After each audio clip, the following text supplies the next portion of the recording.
there. Good. Yeah, first question, we'll go from there. Breaking this morning, uncovered tax docs obtained by ProPublica indicate Trump could have kept two sets of books. Only two? Well, this is the mystery, isn't it? There's inconsistencies in these ones that may amount to financial fraud. Really? One example, and I think the most exciting one about this one, is an example from after Trump actually took office in 2017, told a lender he had got twice as much rent from one building than he reported to tax authorities. Now, we've seen the separate court rulings. This is in New York City. Well, we've got New York City. These are from regarding New York City as well.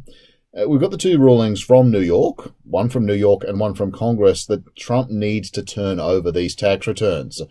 Once those ones come public, I should think some fascinating insights. Well, I don't think there'll be anything new. We know this man cheated everybody, so why not cheat the tax man? I mean, as a matter of fact, it's from New York, right?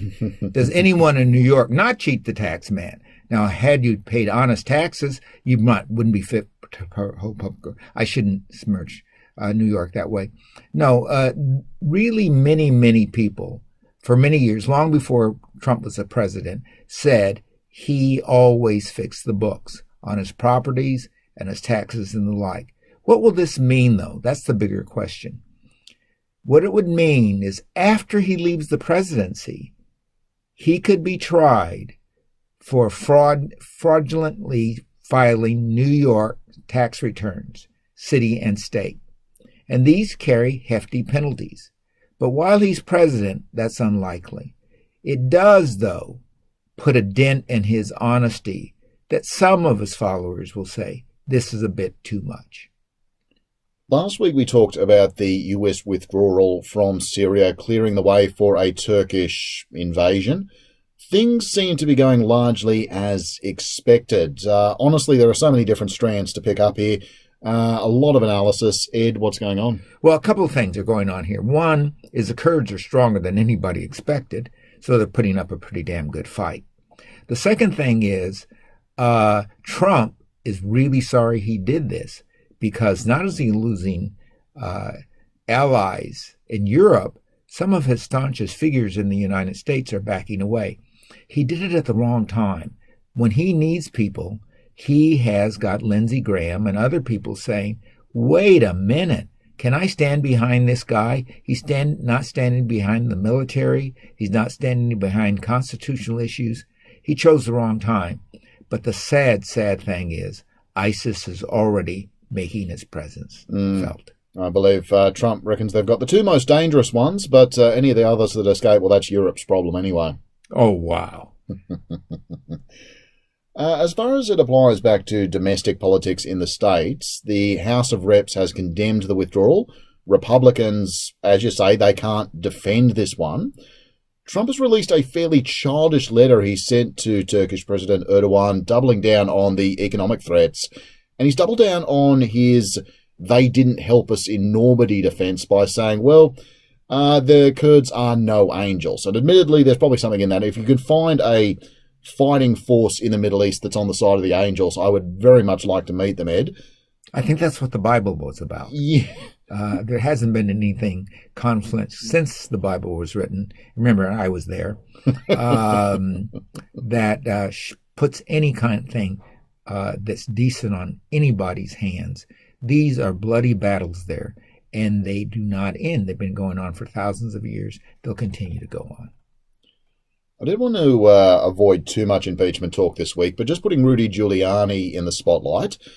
Firstly, like many others in the White House, ignoring subpoenas, playing the part of the loyal servant. But Ed, I can't shake this feeling that it's going to only be a very, very short matter of time before Giuliani and Trump try to eat each other alive. Well, let's start with Giuliani. Giuliani is for Giuliani, like Cohen was for Cohen. So it won't be long before this bus rolls around the corner and there's a lot of pushing match will go on. Who has the strongest arms here? Probably Trump. And he'll push Giuliani under the bus because Giuliani can't get away from these two guys who are now suspect of trying to rig U.S. elections by illegal payments. There's somebody else you haven't mentioned, and this is Congressman Sessions, or ex-Congressman Sessions. Now, here's a guy, when these guys are trying to push people under the bus, who's going to get on one side or the other and make the big push. Because Sessions is a guy to be known to be a dealer. And wherever he gets the biggest deal, he's going to take it. Notice Giuliani's attorneys quit. And they quit because they think they'll be disbarred if they go any farther with him. So Giuliani is in the hottest water he's ever been. But watch this space. Just like the Mueller investigation, I think we're going to see people go to jail who were near the pool but weren't attending the party. So if there's some splashing around of convictions and things like that, some people, including Giuliani, will be disbarred, and he's likely to go to jail. Just one other name I wanted to mention as well. The Secretary of Energy, Rick Perry, has been subpoenaed and dragged into the Ukraine mess. Allegations, again, he could have been a cat's paw for Trump. Yeah, that's true. As Secretary of Energy, he was handling oil issues. But also, remember, he is from Texas, where he was dealing with oil issues before he got into this job. And he's known to be a wheeler dealer. So he was trying to urge something, and it's not clear whether it was anything to do with the Bidens, but to get something for him and his kind. He's under indictment in Texas for abuse of power.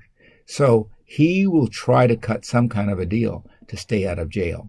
But it's looking very likely that we have two people who are going to be ex-congressman and an ex-member of the president's inner circle and a member of cabinet who may be rushing to push other people under the bus. And Mr. Mulvaney, the president's erstwhile head of his own office and head of the budget office, has his hands on somebody's back for a quick push because he does not like trouble at all. And while we're in this arena, problems don't stop for former Trump fixer Michael Cohen. He owing $1.9 million to the IRS. Well. That's probably the tip of the iceberg. They've probably given him a deal here. I wouldn't be surprised if he owed them 10 times that much. But how could Trump be clear of any charges regarding the IRS when his main lawyer is now been caught dealing underhandedly with the IRS? And by the way, there's a whistleblower who says there are people in the Department of Treasury trying to keep Trump's business from getting into the street. That means it's going to come out very soon. How this man could wage all these wars is beyond me. And in the administration, regardless of all this talk of corruption, Kevin MacLennan is out as acting Secretary of Homeland Security. Wants to, I believe, explore options in the private sector and the old classic, spend more time with the family. Now, it's not exciting in and of itself, but it's bad news for the DHS, no leadership agenda, essentially, and underlines the problem that has haunted the Trump administration from the beginning. High turnover and empty roles still in so many positions. Well, almost everything's empty. And when Wilbur Ross goes to jail, everything will be empty. The Trump administration reminds me of the old adage, boy, the company you keep. And these guys are scoundrels. And so the DHS guy said, hey, I've seen this game before. I'm not going to be holding this bag. And that's why he's getting out. He's trying to get a job while he can, because he sticks on much longer, he will not be employable. And he's a young man. So he's out because he wants to be employed. And there are going to be other people coming forward from the State Department and everyone else making peace while they can so they don't get ensnared and face jail time. So they might as well come up, tell the truth, and not get caught in the lying game. Saudi Arabia, a couple of things here. Firstly, the Trump administration sending 1,800 more US troops to the Saudis in response to the oil fields attack. Trump defending the move by saying they buy hundreds of billions of dollars worth of merchandise from us, not only military equipment. And Saudi Arabia, at my request, has agreed to pay for everything we're doing. Saudi Arabia has agreed for us to pay everything we're doing to help them. Is the US military now a mercenary force? Yes. Quick answer, absolutely yes. And they're mercenary force, not for the United States, but for the President of the United States. This is truly disgusting. Russia, however, making inroads to Saudi Arabia as well, a region where, let's face it, they've been about as popular as mud previously. Putin himself making a capital visit. What's going on? Well, the Middle East has been the turning point, the most difficult point, the place where all wars start and never end. So Putin can't be left out of this. He's got to think of warm water ports. He's got to think of oil and energy and other things and strategic positioning. That's what got them into Afghanistan. So this whole peninsula is up for grabs. Putin can't let this go. And clearly, the crown prince now has it both ways.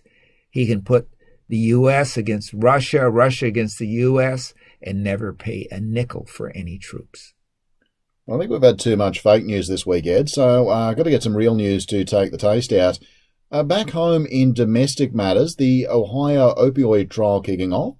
The opioid crisis, as we've spoken about previously, killing scores and scores of Americans, more than 130 every day, dying from overdoses.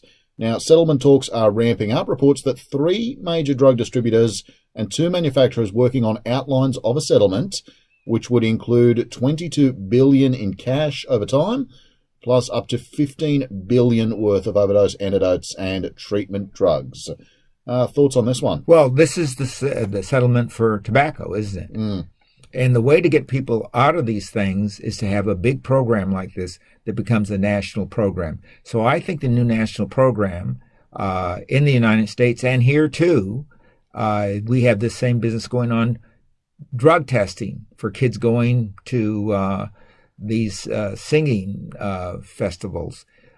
It's all the same things. These are opioids, and they have to become bad news in the community where they're being pumped. That's how that money is going to be used, to turn this into bad news in the community. There'll be songs and rap music and so forth and saying these drugs are bad for you. A real antidote would be having people feel good about themselves. And just finally, this is an issue we've talked about at length as well, Ed. Following a murder conviction in the Amber Geiger case, we've seen another case of a black person shot in their own home by police. A woman playing video games with her 8-year-old nephew. Police officers responded to a simple welfare check with guns drawn. An officer, without ever identifying himself as police, spotted her through a window, shouted for her to put her hands up, and immediately fired a single shot through the glass. Her nephew, incidentally, still in the room as this was happening. I mean, it's just another case where obviously black people, cannot feel safe even in their own homes. You named it. They're black. So if you're black, you're shot, even in your own home. This will not turn out well for anybody. Ed, pleasure as always, mate. Thank you very much for joining us. Let's hope we have something to talk about other than Mr. Trump in the very near future. And Miss Pelosi, who's just standing there with her mouth open. Some real news and some good real news would be a nice change. Oh, that would be a huge, big change. And on the election front, it looks like Warren is getting a lot of attention. When in her party, people say negative things about her, and now Trump has to say negative things about her. Look, he will say negative things about everyone who starts making gains on him. The thing is, almost anybody could beat him right now, including himself and his own big mouth. I'll cut that one off there, mate.